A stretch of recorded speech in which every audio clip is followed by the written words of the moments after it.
Iran এবং যুক্তরাষ্ট্রের যুদ্ধ পরিস্থিতিতে নতুন মোড়। আন্তর্জাতিক অস্থিরতার মধ্যে যখন পুরো পৃথিবী উত্তাল, সেই সময় এলো আরও একটি দুঃসংবাদ। লোহিত সাগরের নিচ দিয়ে যাওয়া ইন্টারনেটের তার কেটে দেওয়ার হুমকি দিচ্ছে ইরান। উপসাগরীয় দেশগুলো মার্কিন সেনা মোতায়েন বহাল রাখলে এই পদক্ষেপ নেওয়া হতে পারে বলে জানা গেছে।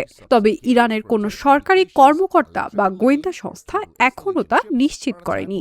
লেবানিজ অস্ট্রেলিয়ান উদ্যোক্তা মারিও নাওফাল এক্সে লিখেছেন, ইরান এখন হুমকি দিচ্ছে উপসাগরীয় দেশগুলো মার্কিন সেনা রাখলে সমুদ্রের তার কেটে দেবে তারা।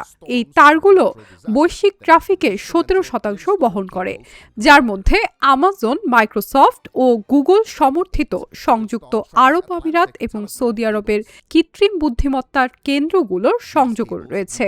তার কেটে গেলে ঘণ্টা নয়, মাসের পর মাস বিভ্রাট চলবে। মেটার এক ঠিকাদারি প্রতিষ্ঠান ইতিমধ্যে পারস্য উপসাগর থেকে সরে গেছে বলেও জানিয়েছেন তিনি। লোহিত সাগরের নিচে ঘন জালের মতো বিছানো ফাইবার অপটিক তারগুলো আঞ্চলিক ইন্টারনেট ট্রাফিকের প্রায় 30% বহন করে এবং এশিয়া, ইউরোপ এবং মধ্যপ্রাচ্যকে সংযুক্ত করে। আর্থিক লেনদেন, ক্লাউড সেবা, ভিডিও কল, ইমেইল এবং কৃত্রিম বুদ্ধিমত্তার কার্যক্রম সবকিছুই এই তারের উপর নির্ভরশীল। So cable repair ships need a level 3 redundant system for